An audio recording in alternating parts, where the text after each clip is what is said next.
Buenas tardes, ¿qué tal? ¿Cómo va? ¿Cómo andan allí quienes están del otro lado viéndonos en vivo o no? A través de el canal de YouTube de Radio La Retaguardia en esta transmisión conjunta de Pulso Noticias y La Retaguardia. Esa imagen que nos trae Ramiro Laterza es de los tribunales de La Plata. Allí estamos esperando que lleguen los jueces mientras Juan Martín Nogueira se saca la corbata, cansado de la formalidad y del cuello apretado, y dialoga con Ana Oberlin, ambos auxiliares fiscales en esta causa.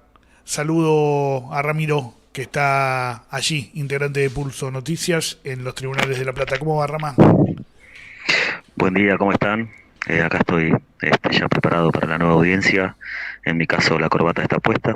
Y, y bueno, acá estamos casi todos preparados ya para falta la asistencia del tribunal, que según decían está en otro juicio, por eso se atrasó un poco esta audiencia. Y bueno, Nora Pelitzer está afuera de la sala preparando sus papeles para comenzar a dar su testimonio, ¿no? Para quienes vienen siguiendo este juicio, bueno, y para quienes no, también les contamos que estamos en la instancia de una nueva rueda de consultas para indagatorias, es decir, el tribunal antes de entrar, terminadas las testimoniales, antes de la visita ocular y antes de lo que va a ser el comienzo de los alegatos, ha pegado una vuelta por todos los eh, imputados en este juicio para preguntarles si quieren hacer uso del derecho a la ampliación de indagatoria. Algunos lo han hecho extensamente, otros se han negado y hoy es el turno de la última que quedaba, que es Nora Susana Pellicer, quien fue la secretaria del Tribunal de Menores que tuvo a cargo la apropiación, el robo de la identidad, la legalización de los padecimientos de los hermanos de la familia Ramírez, que son querellantes aquí, y de otros niños que pasaron por el hogar Casa de Belén. Así que Pellicer, que ya ha hablado extensamente porque ha tenido dos indagatorias en diferentes momentos del juicio, apenas comenzó, y también en el medio del juicio tuvo una ampliación de indagatoria, va a volver a hablar hoy y ya anunció Gastón Barreiro, el abogado defensor, la semana pasada, si mal no recuerdo, Ramiro, que va a ser extenso además. Sí, así es. Pidió que no se divida en dos, o que, mejor dicho, que no haya otra ampliación declaratoria de ningún otro imputado en la audiencia para que se pueda dedicar tranquilamente a dar todo su testimonio Pelitzer. Y recordamos que la última audiencia fue el 17 de noviembre, donde estuvo Armando Calabró, aquí presente, ex jefe de la policía bonaerense, estuvo aquí presente dando su testimonio y bueno, negando su participación, negando que, que los militares puedan haberle dado órdenes a él como jefe de la policía, también hablando un poco y defendiendo a los imputados que estábamos hace un rato viendo en las imágenes, Catinari y Frances Cangelino, que son los dos que están en prisión domiciliaria en la unidad 34 de Campo de Mayo. Eh, Así que eso fue la última audiencia el 17 de noviembre. Después iba a haber otra audiencia, pero fue suspendida Uh-huh. por un corte de luz acá en la ciudad de La Plata. ¿Qué pasó? ¿Nogueira se está robando un escritorio? Ah, No, no, no, no, no. están Están cambiando. cambiándolo. Bien, bien, bien. Me preocupé por un momento. Digo, se sacó la corbata, se llevó un escritorio. Quizás. A esta altura del año pasan cosas de ese estilo, ¿viste? Como que estamos todos Totalmente. Bueno, sensibles. están terminando de acomodarse allí, más allá, en el escritorio que sigue. Está Facundo Dadic de la Secretaría de Derechos Humanos de la Nación. Ya no llego a ver quién está en el último lugar. Y seguramente si hacemos un paneo hacia el otro costado, allí está la gente del tribunal, los Claro, es secretarios. personal del tribunal, el resto de las personas que están presentes. En esa silla y pequeño escritorio del centro estará sentada Nora Susana Pellicer. Del otro lado van a estar sus abogados y abogadas, defensores públicos oficiales Gastón Barreiro y Pablo Beltracchi. Y ahí, un poquito más a la derecha, van a estar Karina Yabor, la secretaria del tribunal, y no sé si estarán de manera presencial, si van a estar de manera presencial los jueces Michelini y Basso, que son Y los Jarazo. que son los que suelen estar presenciales, y Jarazo, que en general está conectado virtualmente. Sabemos que el tribunal tiene otro juicio que estaba demorado, y por eso también hoy estamos con la demora en este juicio. De todas maneras, ya sabemos que si seguís este juicio, sabés perfectamente que es el juicio que se lleva todos los premios al más impuntual, más allá de, obviamente, los 45 años que han pasado de los hechos en la mayor parte de los casos de los juicios que estamos viendo, que ya es una impuntualidad bastante mayor, ¿no? Y allí los vemos en la unidad penitencial 34 de Campo de Mayo, a Catinari y Franciscangeli, que son los únicos dos imputados de este juicio que están allí en la unidad de Campo de Mayo, en la situación en la que deberían estar todos, que es la de purgar sus penas o tener prisión preventiva en cárcel común, como cualquier, literalmente como cualquier hijo de vecino.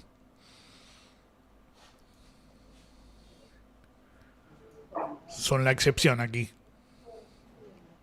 Uno está dormido, por eso lo vemos, vemos su, Franciscangeli está durmiendo. viste que se ve como una joroba en la silla.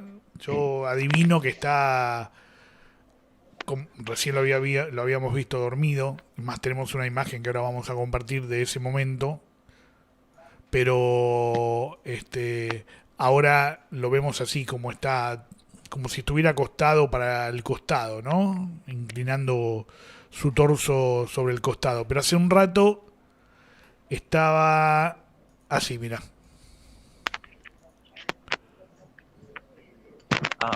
Fuerte.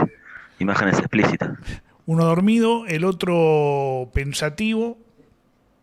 No son imágenes habituales, lamentablemente, en este tipo de juicios. Siempre lo que vemos es lamentablemente a las personas en sus casas, ¿no? Sí, recordemos que el que estaba recostado sobre su brazo es Franciscangeli y quien está mirando la cámara de pelo canoso es Roberto Catinari. Más conocidos en este juicio como los que dicen que estaban jugando al bowling en el momento de los hechos, del operativo. Eso es lo que han explicitado en su defensa. Ambos, que estaban en una suerte de despedida de solteros de un amigo, que habían ido a jugar al bowling el día del operativo.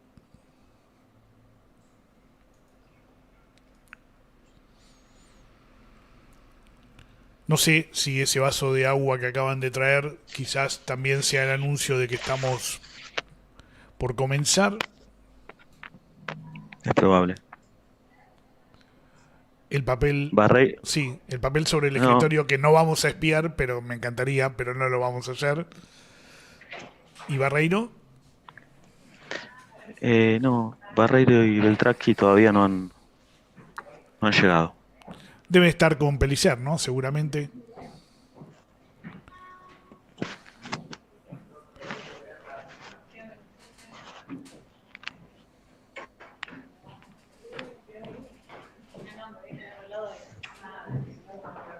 Allí está la secretaria, ¿no?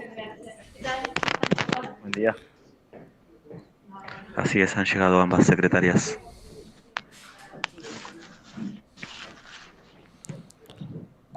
Bueno, todo parece ir yendo indefectiblemente hacia el comienzo de la audiencia.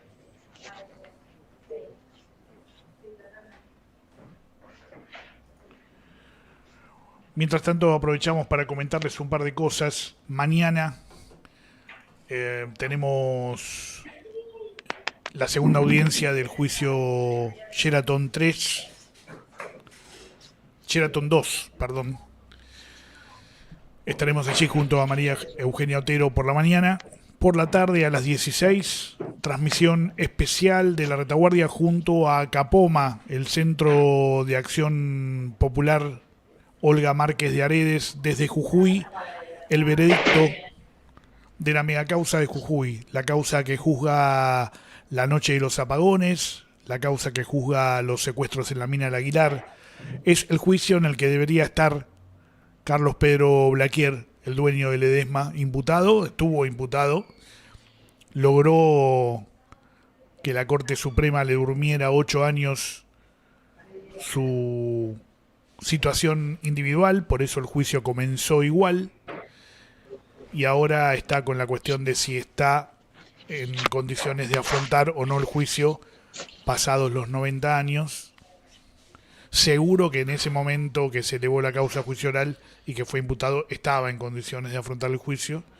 Ahora hay dudas, algunos peritos dicen que sí, otras dicen que no, y se está resolviendo esa situación, pero el juicio, la megacausa que juntó un montón de causas que había sueltas en Jujuy, que se juntaron, por eso le llamamos megacausa, es el 6º juicio, lleva más de 2 años realizándose, y casi 3, ¿no? Porque comenzó antes de la pandemia, y ya estamos en el día previo al veredicto, así que si nos estás viendo en vivo, 2 de diciembre, 16 horas, transmisión de Capoma de Jujuy y la retaguardia para la lectura del veredicto en esa causa tan importante. Si esa causa fuera en Buenos Aires o en La Plata, estarían todos los medios muchísimo más pendientes de la situación. ¿Por qué lo decís particularmente? No, claro, porque es un juicio realmente importante, ¿no? Se están juzgando hechos muy graves contra personas que fueron funcionarios, como el caso de Aredes, que era el médico que atendía a los laburantes del ingenio Ledesma, que fue intendente de Libertador General San Martín y que después fue secuestrado y desaparecido. Estamos hablando de trabajadores de la mina del Aguilar, digo, entre otros casos. Me parece que en estas circunstancias se nota mucho la cuestión del no federalismo, por decirlo de algún modo, y a veces le terminamos dando nosotros mismos más importancia a juicios más pequeños en volumen, pero que ocurren aquí, que a esta megacausa en particular. Nosotros intentamos televisar las testimoniales, no se pudo televisar las testimoniales de este juicio. Cuando comenzaron los alegatos hubiéramos podido arrancar las transmisiones, pero también vimos la dificultad de meternos en un juicio tan voluminoso en ese momento de los alegatos. Nos pareció que sin ver las testimoniales quizás iba a costar, o a nosotros mismos quizás nos iba a costar meternos, y por eso no televisamos los alegatos, pero mañana queremos estar porque nos parece que es un día demasiado importante como para estar ausentes, y allí lo haremos de la mano de la gente de Capoma, que es uno de los organismos que se encarga habitualmente de organizar la marcha que conmemora la noche de los apagones, por allí por la semana del 22 de julio de cada año.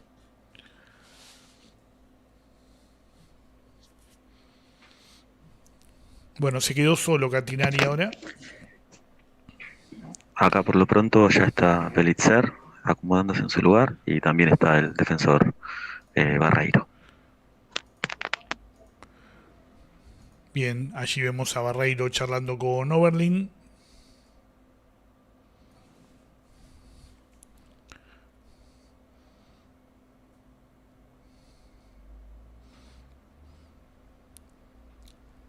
Los tres y Nogueira son representantes de la población en diferentes lugares, ¿no? La fiscalía nos representa en la parte acusatoria. El abogado defensor en realidad obviamente representa solo a su representado o representada en este caso, pero es el derecho que tienen cualquier imputado de tener a cargo del Estado su defensa.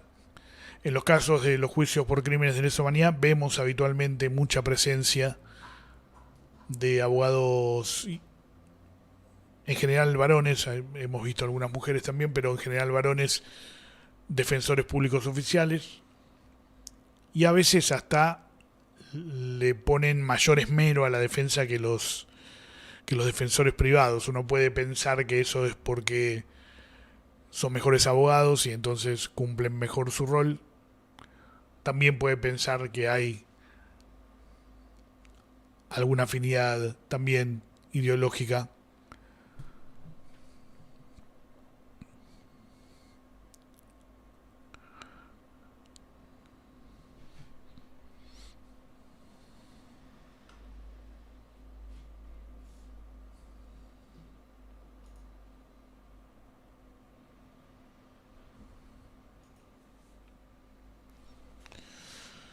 Gracias a todos y a todas quienes nos están acompañando.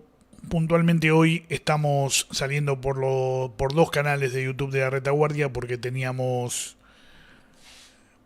preparada esta transmisión en el canal 2, que es el que utilizamos cuando el canal 1 está con otro juicio. En el canal 1 comenzamos por la mañana con el juicio Mega Causa Zona 5 de Bahía Blanca junto a FM de la Calle, pero el último testimonio, el testigo pidió que no se televisara, terminó antes la transmisión y para quienes ya tenían el link del canal 2, comenzamos en el canal 2, pero también estamos en el canal 1.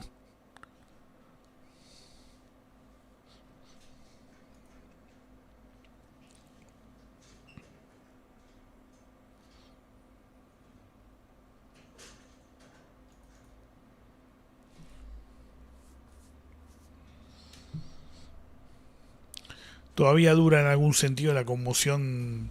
Rama, supongo que te debe pasar lo mismo de lo que ha sido la jornada de esta semana en el juicio de las brigadas y el testimonio de Malena D'Alessio. Sí, la verdad que en las redes sociales es impresionante cómo sigue generando rebote, como se dice en el medio, en los medios, pero es como decís vos, es impacto. Yo todavía lo sigo mirando, cómo comienza con la lectura y cómo termina gritando en la cámara es algo que sigue impactando muchísimo. Uh-huh. Y bueno, tuvimos el privilegio de poder ver en vivo todo el testimonio, que también fue muy interesante. Malena fue muy ordenada a la hora de contar su vida, sus inicios, cómo no podía hablar con su familia y dejando para el final cómo fue el secuestro de Bebe D'Alessio, ¿no? Fue muy ordenada y después, bueno, ese final y esa entrevista que tuvimos que es probable que el fin de semana estamos obligados a sacar más material de lo que pudimos ver con Malena, ¿no? Uh-huh. Bueno, allí está la acusada Nora Susana Pellicer,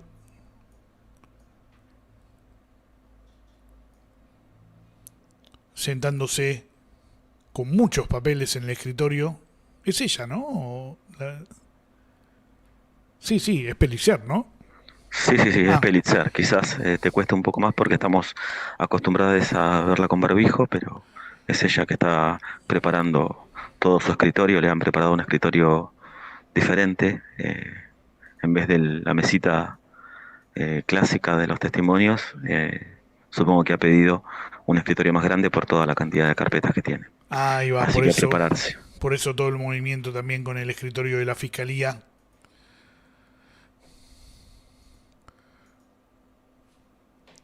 Y mirá la cantidad de papeles que apoyó sobre el escritorio Pellicer, que era secretaria del Tribunal de Menores que tuvo a cargo la legalización de los horrores que les tocó vivir a los niños y a las niñas que pasaron por el hogar Casa de Belén.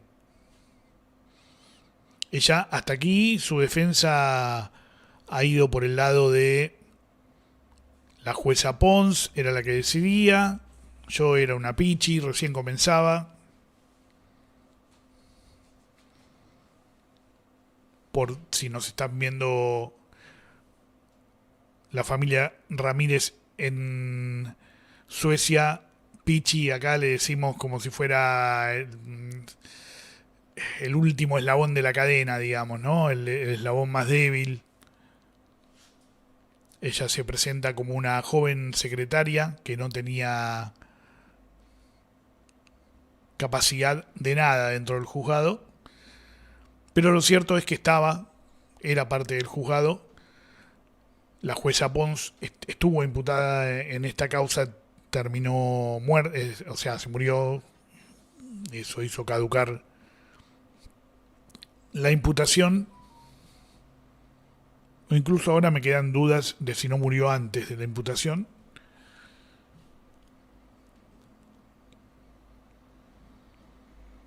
Y es sin dudas la más responsable, ¿no? Pero hemos visto aquí otros testimonios de otros empleados y empleadas de ese tribunal. Muchos han pasado, varios, entre 4 y 5 han dado testimonio. Y en general, algunos de ellos han aportado discusiones, haber tenido intercambios con Pons acerca de la situación de los niños. Sí, lo que yo te agregaría también, hablando de que decías principal responsable, la fallecida Pons, también agregaría a los responsables de lo mismo, del propio Hogar de Belén, ¿no? Que han mencionado acá tantas veces Dominga y Emanuel Maciel, quienes estaban a cargo de los niños junto a sus 3 hijas y generaban todas esas medidas disciplinarias, castigos, torturas. Eran quienes estaban administrando, digamos, esa pareja, el Hogar de Belén. Y la Iglesia Católica, ¿no? Que es la gran Claro. ausente de este juicio, porque difícil juzgar a una institución, pero y además bueno, los actores principales están fallecidos, ¿no?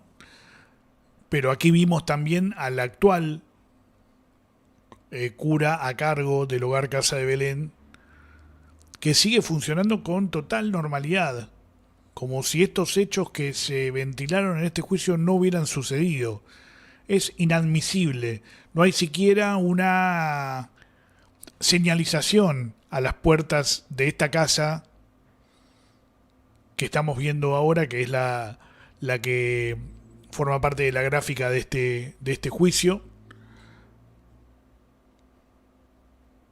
que ha hecho María Eugenia Otero. Y la verdad es que ni siquiera una señalización. Vos pasás por ahí y hasta quizás decís, qué linda casa, mirá cómo tiene el living redondeado. Y no te imaginás lo que pasó allí adentro, porque nada te lo indica, ni siquiera un cartel. Pero además hay niños y niñas que siguen pasando por ahí. Sería bueno que al menos, si va a seguir funcionando el hogar Casa de Belén, les cuenten a los chicos, ¿no? Si los tratan bien ahora, de alguna manera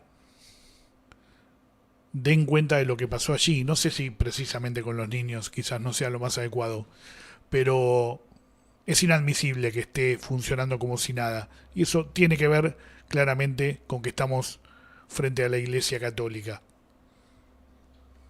no se puede entender de otra manera, ¿no? Entonces vemos que los juicios por hechos ocurridos en lugares de la iglesia, este es el primero, el lugar sigue siendo lo que era antes. Cuando vamos a un juicio por hechos ocurridos en comisarías de la bonaerense, también en algunos casos nos encontramos con que ya por suerte son espacios de memoria, pero en muchos otros nos encontramos con que siguen siendo comisarías de la bonaerense. Hay un gran poder allí detrás impidiendo que esos lugares dejen de ser centros de tortura. Yo no sé cuál es la situación actual del hogar Casa de Belén en cuanto al trato a los niños y las niñas, ojalá que sea diferente, pero no hay nada que nos impida pensar que puede estar pasando lo mismo.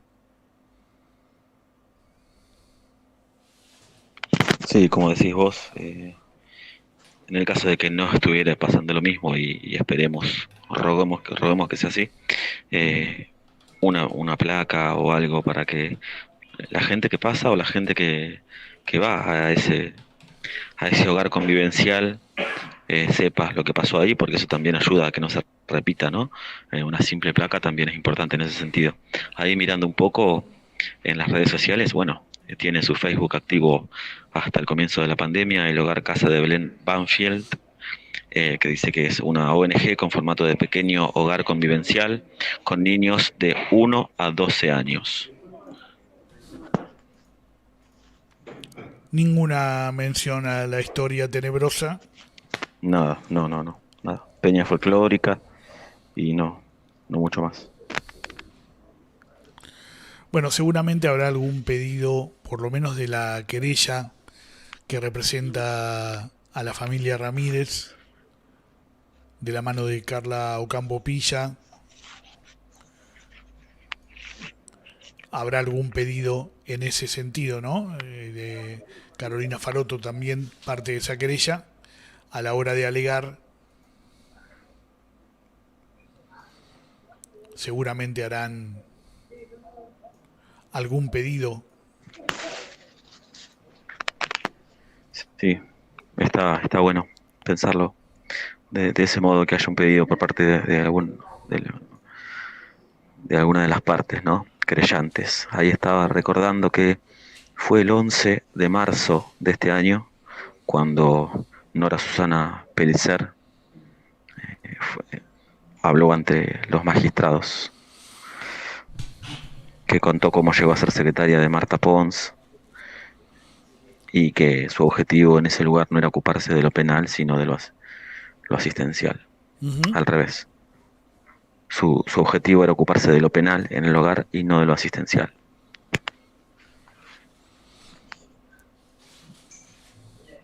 Sigue hurgando en sus papeles. Fue bastante particular aquel día porque el 11 de marzo de este año 2022 fue que ella hizo esa primera declaración en el tribunal, que tuvimos nuestra, obviamente que estábamos transmitiendo, y bueno, casi una efeméride porque fue el 15 de marzo, pero de 1977, el operativo en la casa de calle Notter, eh, donde asesinaron a Vicenta Orrego Mesa de Ramírez. Se llevaron a los tres chicos y chicas, eh, Alejandro, María Esther y Carlos. Así que bueno, para recordar un poco diferentes notas que existen en las redes cuando buscamos, está toda la información, y bueno, y en casi todas las notas está la transmisión, ¿no? De Pulso y la retaguardia. Ujú. Seguramente la semana entrante, o no mucho más allá, será la visita ocular que va a ser solo en una de las casas donde se realizó uno de los operativos, pero no será en el hogar también. Yo intenté averiguar por qué no había visita ocular al hogar Casa de Belén. Me decían porque no hay nadie imputado allí adentro, digamos que haya estado allí, y porque no hay tampoco cerca aquí en la Argentina eh, algunos de los niños y niñas que pasaron por allí que puedan aportar su mirada. No me convenció como respuesta, quizás desde lo jurídico sí lo sea, ¿eh? Pero desde el sentido común me pareció que, y sobre todo viendo el poder simbólico y también jurídico para los jueces que tienen las visitas oculares, ¿no? Lo estamos viendo en otros juicios. Se habló tanto aquí de ese hogar y de las cosas que pasaron que uno piensa que hacerse la composición del lugar también puede contribuir a que los jueces y las juezas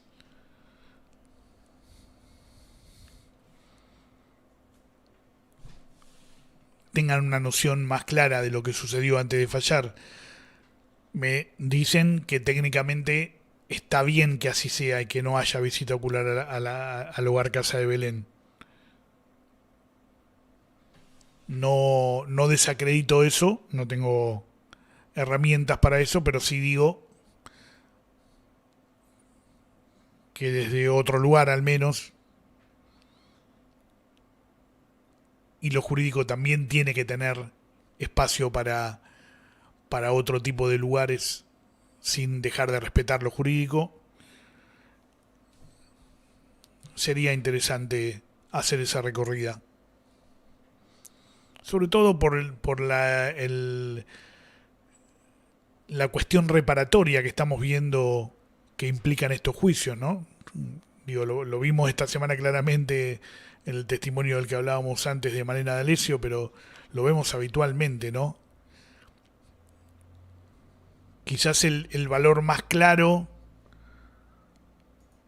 que tengan los juicios en este momento no sea la condena en sí mismo, no le estoy quizás quitando el valor a las condenas, por supuesto, pero digo, quizás el valor más claro, la eficacia más clara de estos juicios por crímenes de lesa humanidad hoy sea lo reparatorio. Lo reparatorio que por supuesto tiene que tener condenas de por medio para ejercer el derecho reparatorio.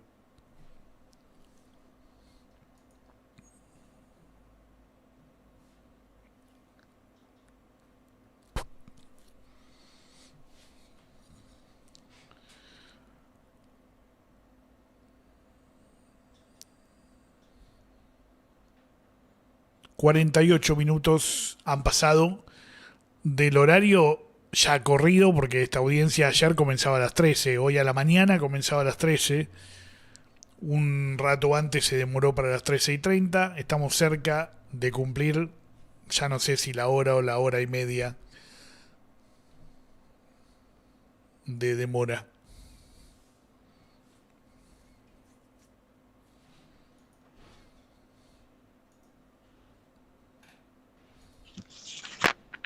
Sí, no hay muchas novedades acá.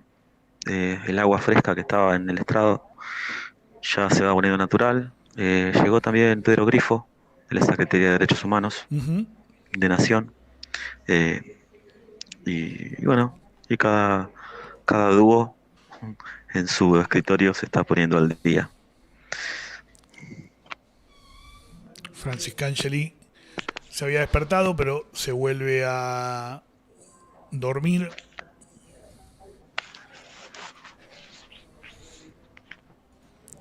Y ahora lo acompaña en ella también Catinari.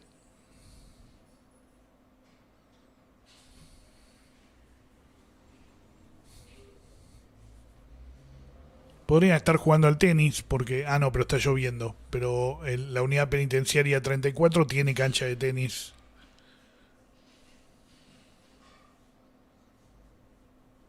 No deja de ser una cárcel, ¿eh? Están privados de su libertad, preferirían estar en sus casas, no quieren estar ahí. Pero tienen los derechos que no se les respetan a los presos comunes. Ellos los tienen asegurados allí. están en buenas condiciones, con lugares limpios, no están hacinados, no peligran sus vidas, comen bien, son atendidos rápidamente si tienen algún problema médico, tienen cancha de tenis. Si se puede con ellos, se puede con los presos comunes también.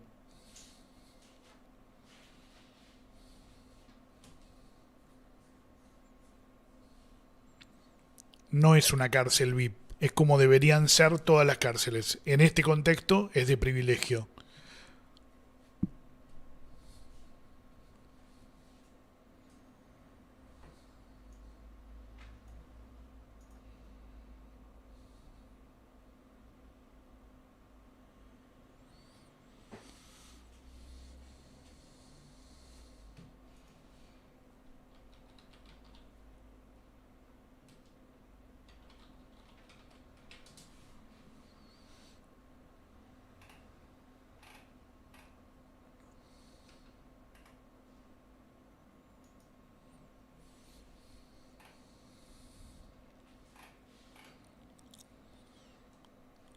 Saludamos allí a Paula Musa, nos está viendo desde Uruguay, con un lío bárbaro de corrupción a nivel presidencial, nos dice Paula, y ciertamente hay un lío bárbaro. A propósito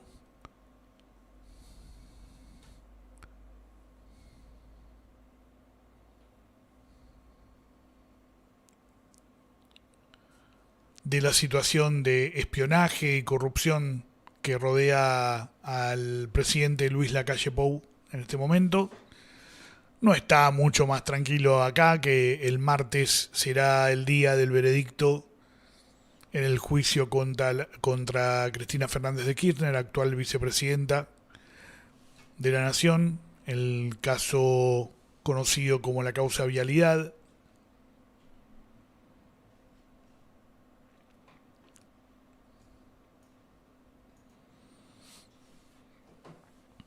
Aquí se festeja un triunfo en el Mundial.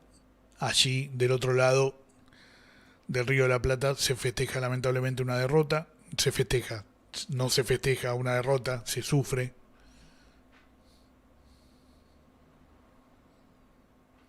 Pero mientras todo parece estar enfocado detrás de la pelota que corre en Qatar, siguen pasando cosas en nuestros territorios.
Desde Bogotá, Colombia, Edgar Mauricio Carvajal Ronderos dice: buen día. Ayer el presidente Petro pidió excusas, lo que aquí sería disculpas, ¿no?, a las víctimas de crímenes de Estado, y recalcó que aún no se sabe sobre los responsables directos. Bueno, un avance.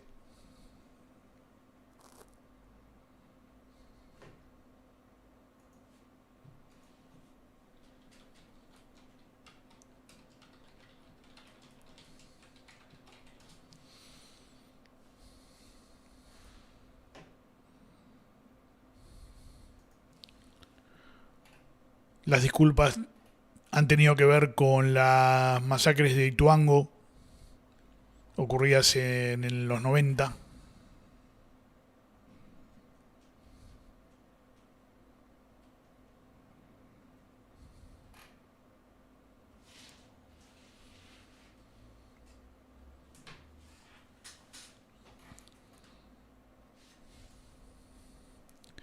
en 1997 más puntualmente.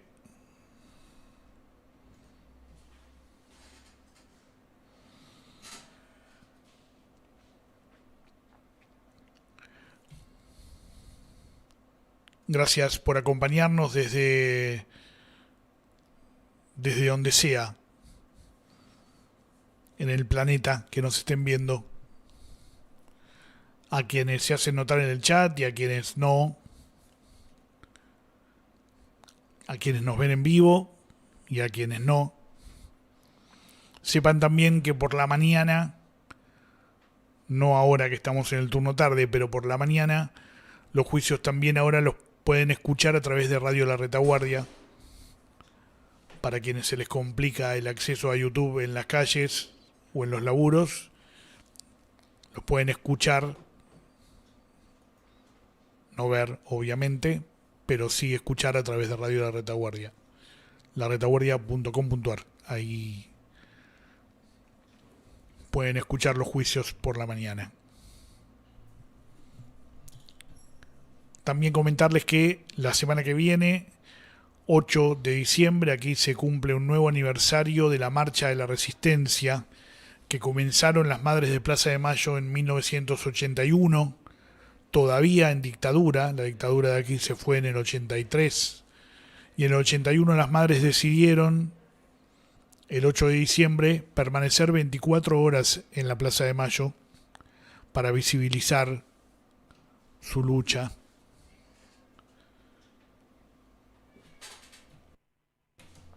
En un contexto claramente todavía adverso.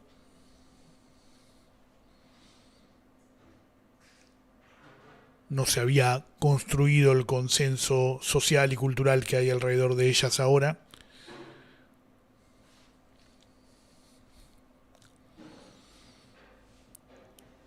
De hecho, las madres de la línea fundadora que todavía siguen yendo a la plaza los jueves, Nora Cortiñas, Mirta Baravalle, Elia Espen, por encima de los 90 años las tres.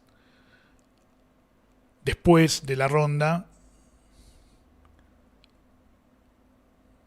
se van con el grupo que las acompaña a tomar algo a uno de los bares que no lo cambian por nada del mundo, sobre la Avenida de Mayo. Y no lo cambian por nada del mundo porque hasta cambiaron los dueños, pero ellas tienen el recuerdo de que ese bar permanecía abierto durante las marchas de la Resistencia, durante la madrugada, para que las madres pudieran ir al baño.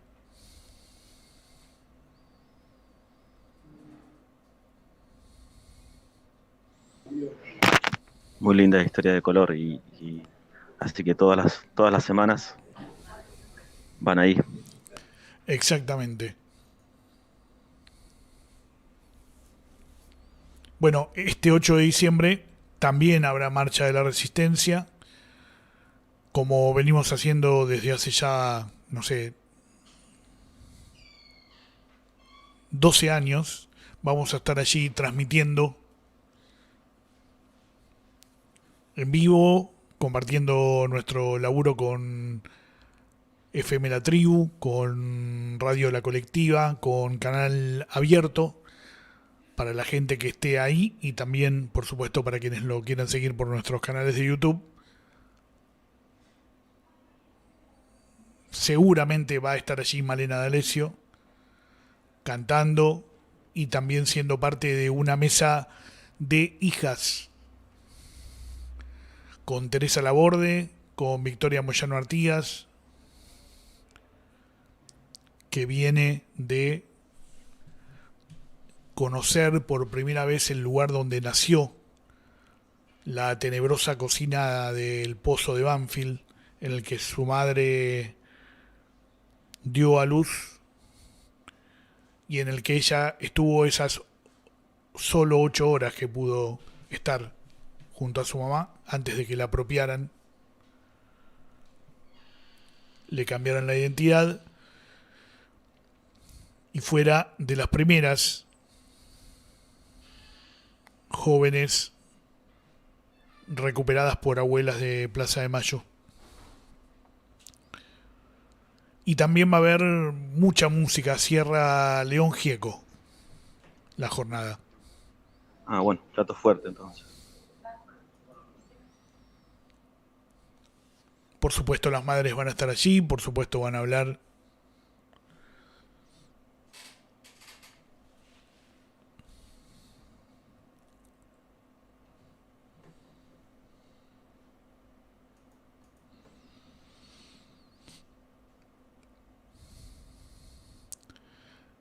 Qué término amplio el en instantes, ¿no?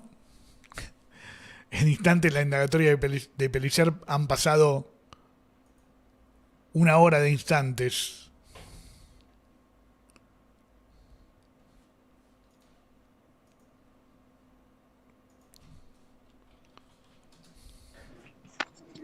Sí, la complicación de esta situación tiene que ver con, bueno, con nuestros propios trabajos, obviamente, nuestros propios horarios y también con la capacidad de las herramientas tecnológicas para mantenerlo. Pero bueno, seguramente algo vayamos a hacer para mantener la transmisión y poder llevarles de manera completa este testimonio y este juicio. Ujú.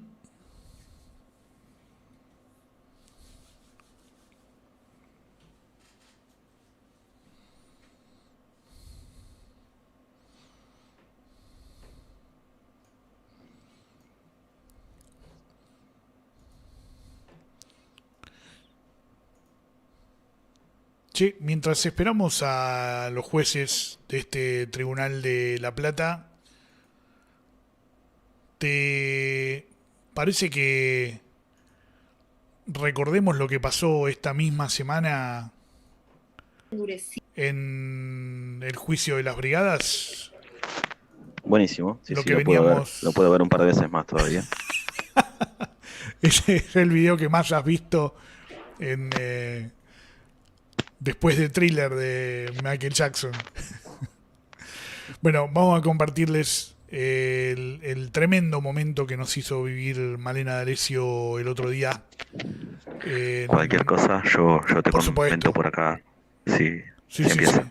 Por supuesto la prioridad es el juicio Garcasa de Belén, pero mientras eso no ocurra, les compartimos esto que pasó el martes en el juicio de las brigadas. Era el cierre de la testimonial de Malena D'Alessio y pidió permiso para leer la letra de su primera canción, que se llama Hijo de Desaparecido. Le dijeron que sí y empezó a leer, pero... Intentar recordarla, pero como la hice en la adolescencia y hace mucho que no la digo, voy a tratar de hacerla lo más que pueda de memoria. Dientes apretados, cara contraída, vómito atrancado por la sangre endurecida, se oculta tras su cara que parece apagada y es la llama del tormento que se esparce como lava. Su vida lleva un peso, el peso más pesado, el sueño de la muerte y el silencio perpetuado. Su vida lleva un peso, el peso más horrible, el trauma de la muerte y el silencio que persigue. Y no es feliz aunque sonría, porque no debe ni debería aceptar sus circunstancias sin dejar de reaccionar por la nube cegadora que la mierda quiere instalar, escupidos por cada uno que los nombra, insultados como si fueran una sombra, algo ilegal, clandestino y dudoso. Mejor es no meterse en terreno arenoso. Di que no te quema el asesinato y que hubieras preferido mantenerte en un cuarto, disfrutando de la cena, la familia unida, diarrea en tu plato, la comida está servida, de 30.000 son los ojos que no dejan de mirar al porcino revolcado escupiendo en el muerto. Hijo de desaparecido, sangre dura coagulada. Hija de desaparecido, no le importan tus palabras. Hije de desaparecide, sangre dura coagulada. Hijo de desaparecido, no le importan tus palabras. Quizás no te interesa, morir asesinado no es parte de la naturaleza, y me temo que tu vida lleva un pecado mortal, el silencio de sus bocas es un acto criminal. Desde niño observando la tibieza maricona de la estúpida conciencia que nos quiso ignorar y no condeno como debe a toda la mugre asesina liberada a nuestro lado como un vómito campal, y aunque me pudra en el tormento, igual no dejo de odiarte, porque odiarte es lo correcto. La sangre nunca muere aunque parezca apagada. Mi sangre se calienta cuando veo tu cara. Intelectuales de prestigio queriendo minimizar lo que comprime mi garganta y no la deja respirar. Viejas refinadas hablando de corrupción, las mismas asquerosas pecadoras de omisión. ¿No tienen vergüenza de ser unas cerdas? Dile a Cristo qué opina de tu denuncia ausente. Sacará su pena y se hará pis sobre tu frente. Mea, mea, mea culpa. Ahora arrepentido por la opinión pública, di que no te quema. Dilo abiertamente. Quiero distinguirte cuando estés entre la gente. Hijo de desaparecido, sangre dura coagulada. Hija desaparecida, no le importan tus palabras. Verdugo, aunque estés suelto, en el último segundo vas a sentir el aliento de la víctima gritando, y su grito sin sonido te va a terminar quemando. La sangre correrá por tu cabeza deformada, condenado de por vida a la conciencia incinerada. La sangre correrá por tu cabeza degenerada, y el aullido enloquecido dolerá como picana. ¿Por qué nosotros vamos, andamos, cantamos, pregonamos, nos congregamos, organizamos, cuestionamos, a veces metemos la pata y nos equivocamos, pero el que no arriesga no gana, por eso avanzamos. Somos almas inquietas, que nos duele el atropello, ver siempre a los de abajo con la sangre puesta al cuello, nunca miramos para el costado cuando la cosa estalla, no nos amedrentó el ejército ni la canalla, aunque nos reprimieron, nos castigaron, nos mataron 1000 veces, nunca nos domesticaron, porque venimos de una estirpe que no se doblega, indestructible como el agua, libre se flamea, no sobran las agallas y 30.000 motivos para seguir avanzando, peleándola siempre bien activos, porque se viene la llama de fuego nativo quemándote como la lava, mi boca te tira la lírica, mi lengua solamente la dispara, se viene la llama de fuego nativo quemándote como la lava, no te la compara, no te la dispara, te tira la lírica, te la dispara sobre tu cara. Justicia por los 30.000. Gracias. Bien, muchísimas gracias. Intentar. Uf. Impresionante, ¿eh? Impresionante. Me volvió a estremecer. Realmente. Sí, sí, sí.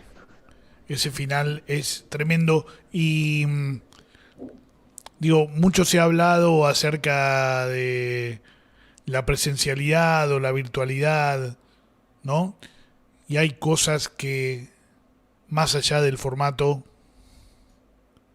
suceden.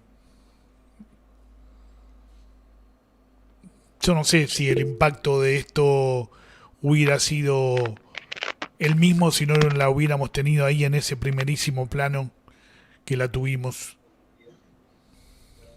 a Malena. Bueno, ahí entran el juez, por lo menos, el juez José Michelini, ahí viene, están los tres. El juez Jarazo se acerca y se va a sentar al lado de Ramiro. Allá queda tercero el juez Basso. Comienza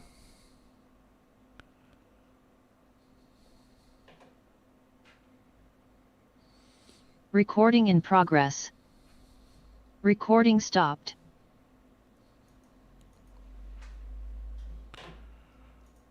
Van a tener que despertar a... Ahí está, ahí lo despertó Francesca Recording Angeli in progress. a Catinari, le pegó un codazo.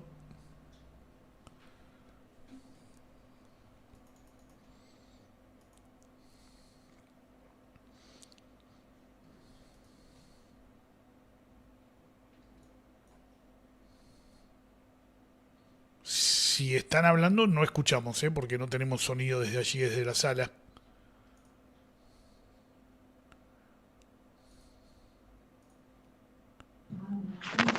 Ahora Sí, sí, ha comenzado.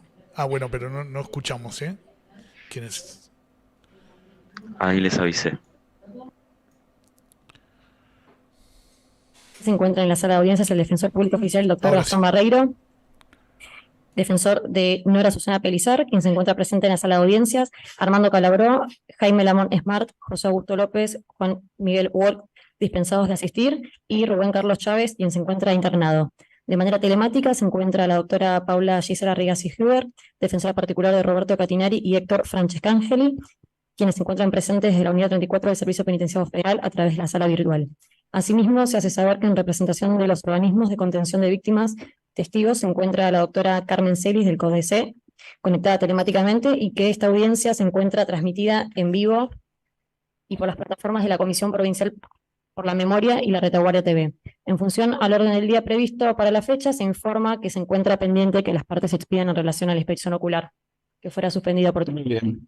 Tenemos pendiente la cuestión de la inspección ocular, sin perjuicio de lo cual tenía solicitado entonces el Ministerio Público de la Defensa la declaración indagatoria de la ampliación de la declaración indagatoria de la señora Nora Susana Pellicer.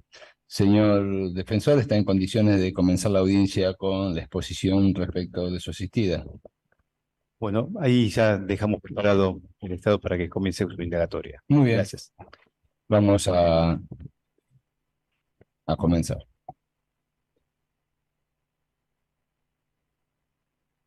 Camina Pellicer, que ya tiene distribuidos sus papeles. Muy bien, señora Pellicer, usted sabe los derechos y las garantías que le asisten. Usted ha sido impuesta en el inicio de este juicio oral y público de todas las garantías que hacen a su defensa, asimismo también de la posibilidad de declarar en las oportunidades que crea y sienta oportunas, ¿sí? La primera pregunta, las circunstancias personales ya las hemos tomado en su oportunidad. La primera pregunta que le voy a hacer es si va a responder preguntas y en caso de quién, a eso le iba a... Muy bien. Entonces usted sabe que declara sin juramento de ley y está ejerciendo su derecho, así que la escuchamos entonces.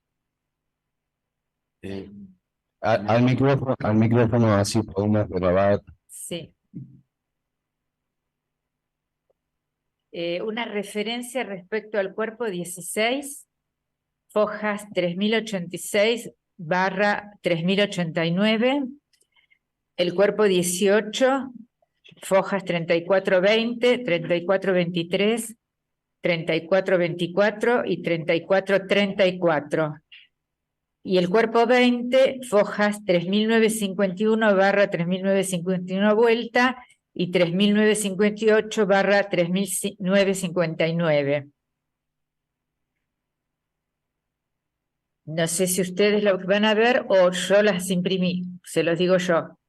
Es su derecho, así que si usted va a exponer algo sobre esas piezas, la escuchamos. Correcto.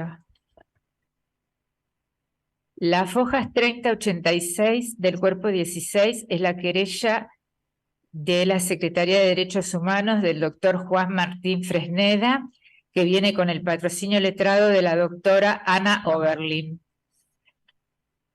Eso es de fojas 386/3088.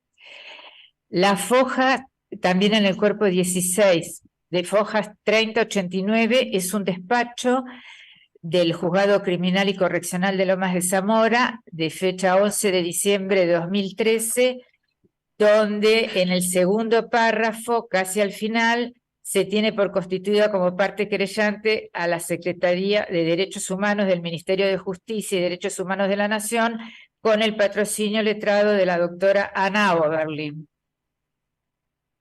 Las fojas 3434 es una cédula dirigida a la mencionada profesional, donde se le intima constituir debidamente domicilio procesal y electrónico en el radio de la alzada.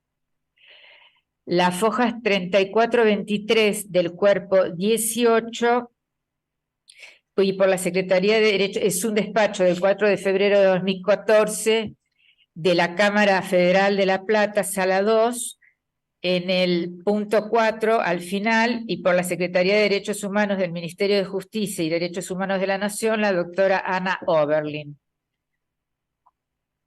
3424 vuelta, informan, atento a lo informado por la actuaria en el presente expediente. Bueno, en segundo párrafo, 10 de febrero de 2014, no habiendo constituido debidamente domicilio procesal y electrónico en la alzada la doctora Ana Oberlin, conforme acordada tanto, se libra oficio al juez de grado. Las fojas 3420 del cuerpo 18 es una cédula dirigida a la doctora Ana Oberlin con el despacho del 9 de enero de 2014. Las fojas 3951 del cuerpo 20 del 16 de agosto es un despacho del tribunal donde, firmado por el doctor Rosansky, donde me notifican toda la integración y me dicen que por la Secretaría de Derechos Humanos, bueno, yo lo tengo casi al final, interviene el doctor Ciro Anicharico. Y las fojas 3958 del cuerpo 20 es donde se me libra a mí la cédula, con la pertinente notificación. Bueno, eso por un lado. Por otro lado, quería preguntar, empiezo con mi declaración. No sé, señor defensor, respecto de eso, ¿tiene algún planteo? Si le parece, lo haré al final de la declaración de... Si va a hacer algún planteo de esa cuestión, es este momento, si no, pasaría a ser extemporáneo. Bueno, entonces hago en este momento el planteo atento a lo manifestado por la señora Nora Pellicer. Me encuentro en la obligación de pedir la recusación de la señora auxiliar fiscal, la doctora Ana Oberlin, en función de las distintas intervenciones que estuvo en carácter de patrocinante de la Secretaría de Derechos Humanos, que está constituido como parte aquí y hoy en día integrando otra de las partes acusadoras contra la señora Nora Pellicer. Esto, si bien la defensa no desconoce los tiempos procesales para hacer planteos de esta naturaleza, al preparar su acto de defensa por excelencia, se advirtió estas circunstancias por parte de mi asistida y es transmitida ante el tribunal en este acto concreto. Entiendo que este planteo no debería ser tenido como extemporáneo ni ese plazo ser de carácter perentorio, sino de todo caso ordenatorio, en función de los intereses en juego, entre ellos los deberes de objetividad, la imparcialidad que debe de tenerse, pero fundamentalmente el rol que tiene el Ministerio Público Fiscal en el artículo 120 y el ordenamiento procesal en cuanto a la objetividad y el control de legalidad de los actos procesales al respecto. Esto también entra en juego con otros derechos que gozan de jerarquía supralegal, concretamente garantías de orden constitucional como el derecho a ser oído, que viene vinculado con la defensa en juicio de Pellicer al respecto, de la forma de tramitar tanto material como adjetivamente el proceso que hace a esa otra garantía que tenemos en juego. Y frente a estas circunstancias, me veo en la obligación de hacer este planteo, sin perjuicio de entender que la integridad moral de la doctora Oberlin no se está poniendo en juicio, si esta ambigüedad de roles hacen que lo plantee y que, entendiendo que no debería de seguir adelante en su rol como auxiliar fiscal, sin perjuicio de los otros integrantes del Ministerio Público Fiscal que vienen tomando parte del debate al respecto. Bueno, siendo sorpresa. esto entonces el planteo que vengo a llevar, pedir la recusación. Sorpresa en el juicio, pide la defensa de Pellicer la reserva de recusación como la del caso federal en caso de tener una de la fiscal Oberlin por su desfavorable participación en a la la planteada querella en por esa determinado defensa. momento.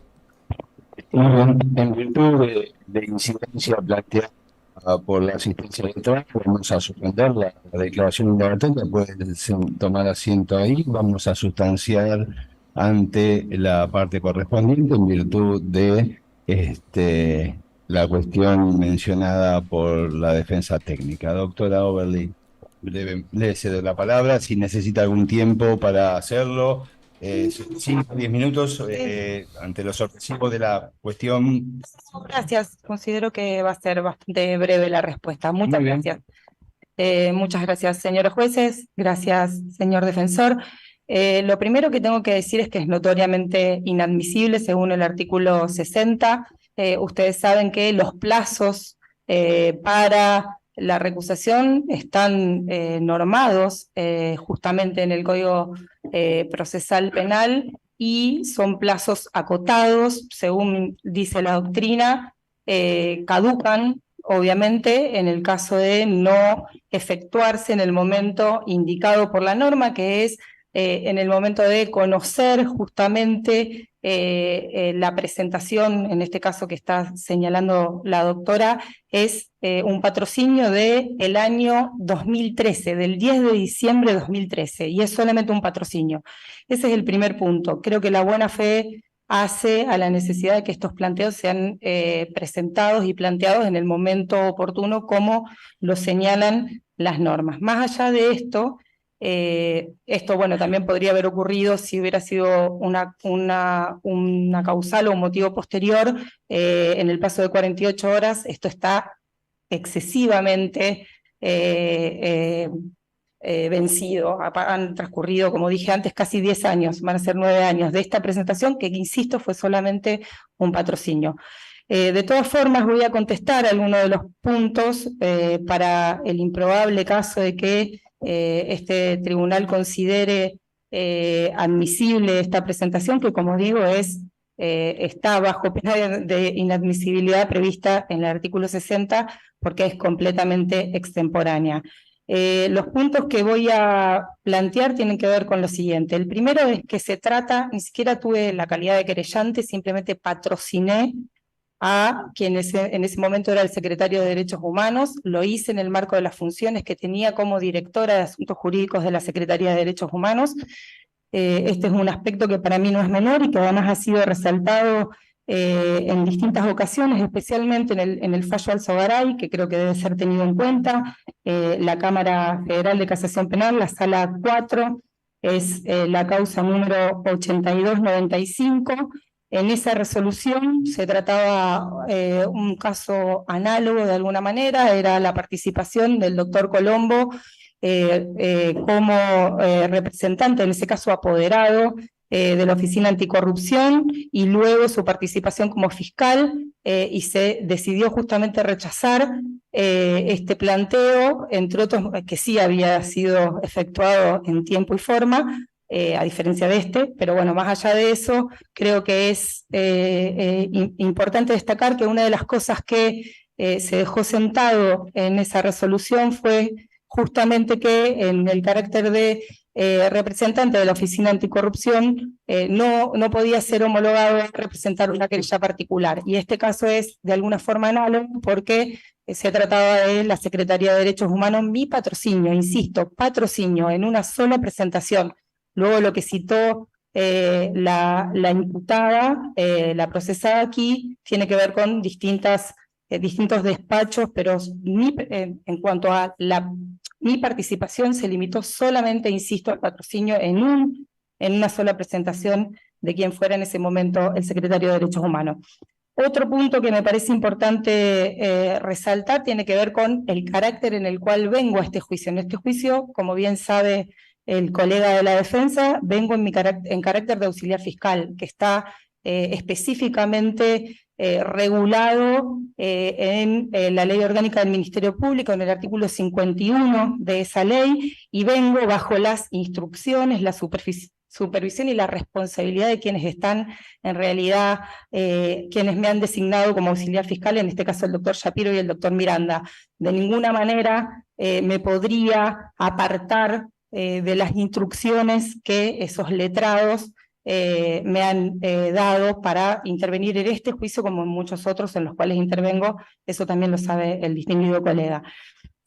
Hay otro punto que me parece importante también resaltar, que tiene que ver con esto que se planteó sobre el deber de imparcialidad y la objetividad. Esta discusión tan interesante realmente en términos doctrinarios, y también jurisprudenciales sobre el deber de imparcialidad, que se sabe que está justamente referido especialmente a jueces que justamente no son parte, pero se está completamente claro que quienes formamos parte de la acusación somos una parte, justamente la parte que acusa, como el defensor es la parte que defiende.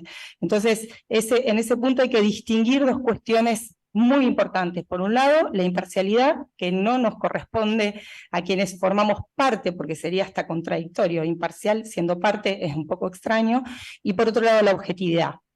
La objetividad tiene que ver con el estricto apego a la ley. Así lo ha dicho en numerosos precedentes. Me parece sumamente interesante el voto de Hornos en el caso Blaquier, que es de la Cámara Federal de Casación Penal en la causa 1775 del 2013, la Sala 4, en donde básicamente distingue justamente qué tiene que ver con el deber de objetividad. El deber de objetividad tiene que ver con el apego a la ley, y ha quedado demostrado en este proceso que no me he apartado en ningún momento justamente de ese apego a la ley, primero porque creo en la ley y por eso elegí ser abogada, y segundo porque es mi deber hacerlo y así lo he cumplido, y siempre me he manejado además con muy buena fe respecto de todas las partes en los procesos, no solamente en este.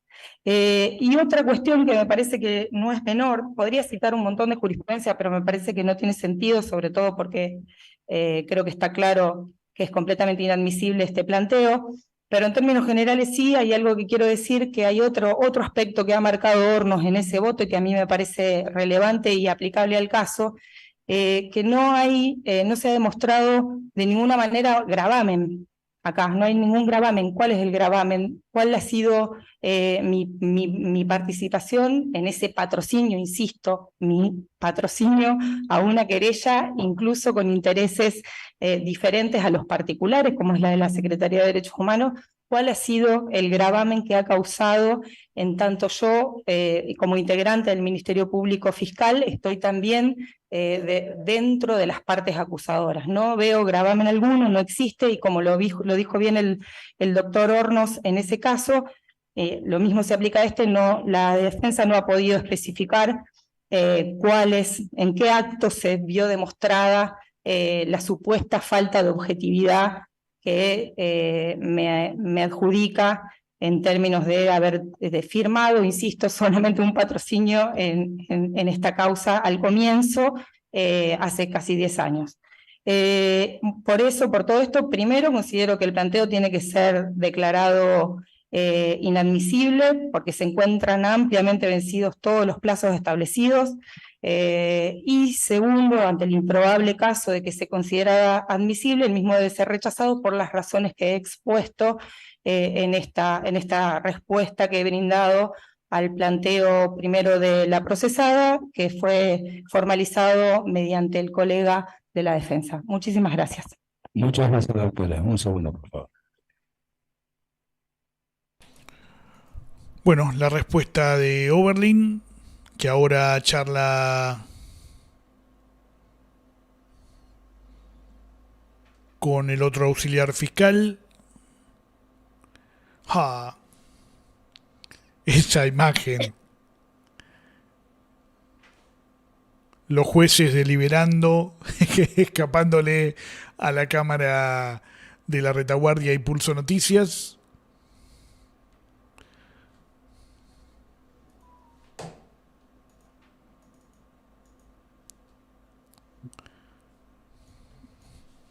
Vamos a ver si lo van a rechazar.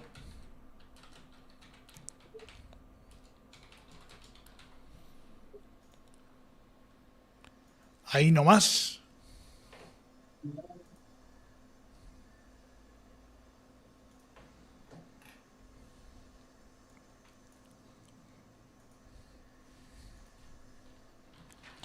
Por si no se entendió, la defensa dice: Oberlin, cuando era parte de la Secretaría de Derechos Humanos de la Nación, firmó en esta causa un requerimiento en representación de la Secretaría de Derechos Humanos de la Nación, una presentación del secretario de aquel momento, de Fresneda, dicen si hizo aquello como parte de una querella, no puede ahora ser fiscal. Oberlin responde primero diciendo que se vencieron los plazos para hacer este tipo de recusaciones. Muy bien, muchas gracias. Disculpen, Y a ver qué dicen los jueces ahora. entendemos que el tribunal va a disponer de un cuarto intermedio para resolver la cuestión, sin perjuicio de los cuales adelanto que este cuarto intermedio será hasta el día 15, donde continuará la declaración de la señora Pellicer. Y en virtud de lo programado que tenía el tribunal respecto de los alegatos y a fin de no entorpecer el arduo labor que lleva, vamos a el día 22 a hacer las incorporaciones por lectura y recién en febrero poder, y bueno, queda pendiente de inspección ocular que todavía no. Pero por eso, en virtud de esta variación, por ahí las partes creen necesario sostener la inspección ocular, por eso no resolvimos ahora. Entonces, el día 12, el día 22, se harían las incorporaciones por lectura y si fuera necesario la inspección ocular quedaría para fecha posterior, como asimismo ya en febrero que el Ministerio Público pueda alegar en un solo acto y con el tiempo y la antelación suficiente y no cortar el alegato, cosa que hablábamos con los colegas y también con la distinguida secretaria, la doctora Yabor, ya colega casi, sobre la importancia de un alegato único de las partes. ¿De acuerdo? Entonces vamos a disponer del cuarto intermedio, continuamos el día 15 a las 12 horas, señor secretario. Muy bien, muchas gracias entonces. Disponemos al cuarto intermedio. Bueno, esta recusación entonces consigue el objetivo, al menos inicial, de postergar el desarrollo del juicio, los alegatos que iban a comenzar a mediados de diciembre con la idea de llegar al veredicto a final de este año, ya ha quedado atrás. Y esa es la imagen de los jueces que todavía siguen charlando allí, que vieron la situación como más compleja, ¿no? Y no resolvieron en el momento. Allí Barreiro, el defensor, hablando con los fiscales. Así es, Fer. Bueno, se ha finalizado antes de lo que pensábamos la audiencia.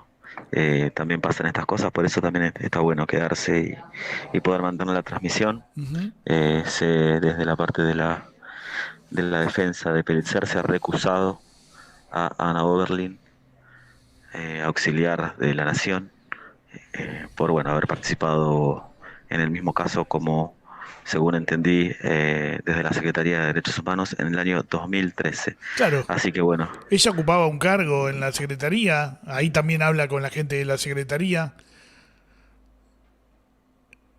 entre risas, hablando. ¿Querrá hablar de Oberlin? Mira, si querés, te propongo salir de imagen, me quedo yo aquí. Te consulto, sí. Y vos charlás ahí con la auxiliar fiscal fuera de cámara para ver si tiene ganas de contarle a la gente sus sensaciones después de esta inesperada recusación. Esperábamos la ampliación indagatoria de Pellicer, pero Pellicer comenzó a dar cuenta de datos del expediente que la mostraban a Ana Oberlin, actualmente auxiliar fiscal en este juicio, firmando una requisitoria de la Secretaría de Derechos Humanos de la Nación, razón por la que el defensor Gastón Barreiro pidió la recusación, es decir, que la saquen a la jueza, a la auxiliar fiscal del juicio. Y esto ya de por sí genera una demora en el juicio que hace que se postergue el final por lo menos para febrero del año próximo, después de la feria judicial de verano. Sorpresa total, realmente.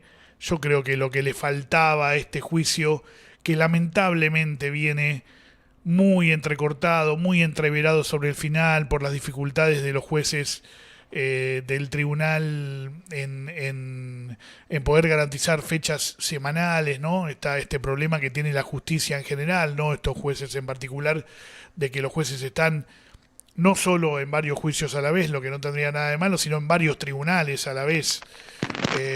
Y eso genera ya de por sí demoras. Bueno, en este caso la demora es mayor, porque ya sabemos que hasta febrero no se vienen los alegatos. Bueno, por lo que Bueno, veo claro. en imagen, sí. Sí, acá... No te veo a vos, pero la veo a Oberlin. No, quería comentarte, estamos con la doctora Ana Oberlin, y bueno, nos pidió hacer una entrevista un poco rápida, así para comentar lo que sucedió hoy, así puede seguir su trabajo. Sí, más que nada para pasar en limpio, para que la gente que nos está viendo pueda terminar de entender lo que sucedió. Gracias, Ana, por estar con nosotros en este momento. Bienvenida. Qué sorpresa, bueno, para nosotros al menos una sorpresa, intuyo que para ustedes también. Sí, fue una sorpresa, pero bueno, de todas maneras siempre se dan este tipo de planteos, sobre todo cuando se está llegando al final de una causa con tanta prueba, en donde la prueba es abrumadora, suele ocurrir que se hacen este tipo de planteos. Son esfuerzos de la defensa que forman parte del juego democrático, y eso para mí es importante resaltarlo.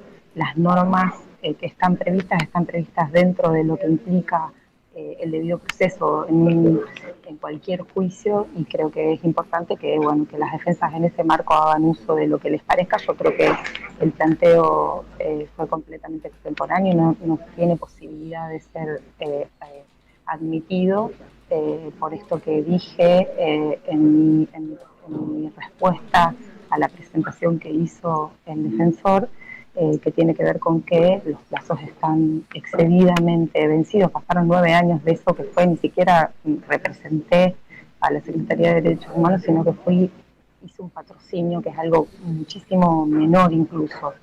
Así que sinceramente no tiene posibilidad de prosperar, pero bueno, fue también en el marco del juego de la democracia. Las personas que están acusadas de delito, aunque sean en forma inadecuada, inoportuna, extemporánea, tienen derecho a hacer los planteos que consideren pertinentes.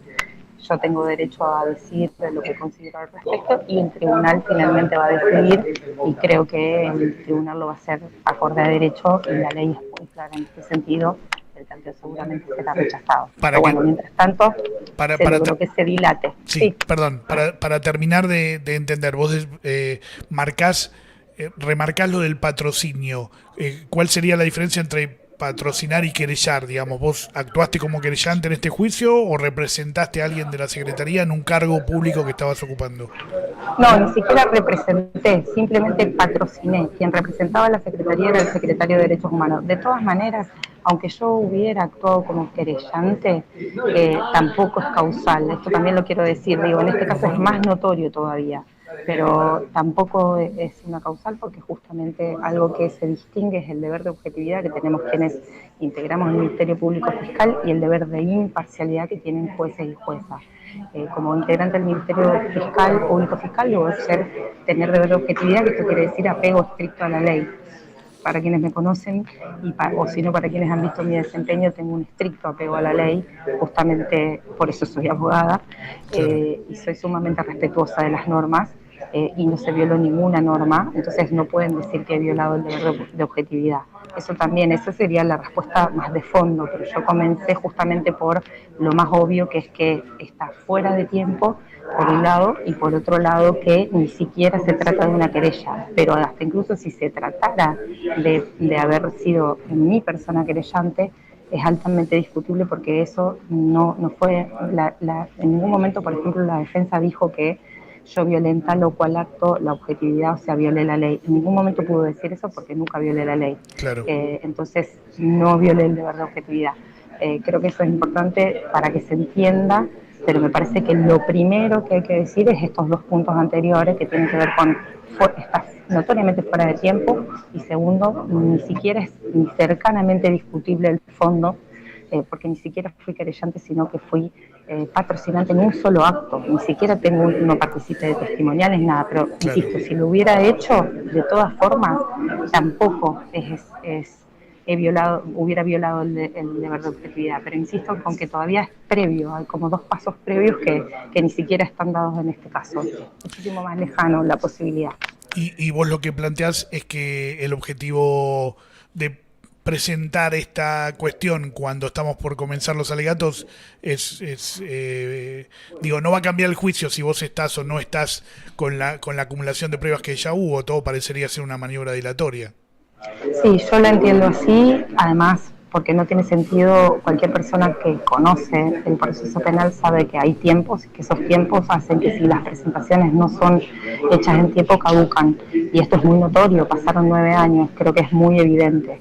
También puede llegar a tener que ver con que la imputada es abogada, pero creo que no se ha dedicado a la materia penal, entonces por ahí podría desconocer esto. Y si la defensa tiene por ahí el deber de formalizar cuando se dan este tipo de planteos por parte de las personas imputadas, puede tener que ver con esto, pero sí, sin duda resultó en un carácter completamente dilatorio, completamente innecesario, cuando se podría haber evitado, y realmente no tiene ninguna posibilidad de prosperar este planteo, ninguna, en ningún tribunal esto prosperaría. Muy amable por haberse acercado al puesto allí de la retaguardia de Pulso Noticias. Era necesario para que la gente que está del otro lado comprendiera esta cosa de acercar a la justicia, no de alejarla. Por eso te agradecemos especialmente que nos hayas explicado la situación. Un abrazo y gracias. Gracias, hasta luego. La fiscal auxiliar Ana Oberlin, impecable laburo allí de Ramiro Laterza, que nos ha acercado en el momento en el que era la voz que había que escuchar, la de Oberlin, y es la que escuchamos contando entonces su mirada sobre lo que acaba de suceder, que es el inesperado pedido de recusación de la auxiliar fiscal Ana Oberlin, hecho por la defensa de Pellicer. Así es, sí, bueno, con mucha buena voluntad, siempre la auxiliar, también Nogueira, ambos siempre aceptan la entrevista de Pulso y la retaguardia. Así que bueno, recién estaban todos, el presidente del tribunal y las secretarias, ahí charlando un poco, primera quincena, segunda quincena. Bueno, por lo pronto pareciera que nos volvemos a ver el 15 de diciembre, luego el 22 de diciembre y después se retomará el juicio en febrero y bueno, a ver en qué momento podemos llegar a la sentencia, ¿no? En febrero los alegatos, así que tenemos aquí varios alegatos de querellas, además del Ministerio Público Fiscal. Bueno, lo que dice Oberlin es: ningún tribunal aceptaría esto. Yo recuerdo un caso, lamentablemente por lo menos, porque es célebre, que es el caso de la recusación que hicieron en Jujuy, justamente en esta causa de la que estamos hablando, que termina mañana, en la de la noche de los apagones. La defensa de Blaquier recusó al fiscal Pablo Pelazo porque había sido querellante. Había sido mucho más que lo que Oberlin fue, ¿no? Por eso le hice también que nos reconociera que nos ayudara a reconocer esta diferencia entre querellante y patrocinador, digamos, ¿no? O patrocinante. En este caso, bueno, la recusación consiguió el objetivo de demorar en este juicio también. Tenemos una agenda que se posterga y que nos lleva el final de este juicio para el año que viene. Rama, ¿algo más por allí o si te parece nos vamos despidiendo? Nada más, ya no quedó nadie acá, así que buenísimo que pudimos completar la transmisión. Saludos por allá, nos veremos en la próxima. Como siempre, impecable laburo allí, Rama. Un abrazo enorme. Nos encontramos en cualquier momento cuando ustedes lo decidan para seguir hablando y viendo juicios por crímenes de lesa humanidad. Abrazo. Abrazo.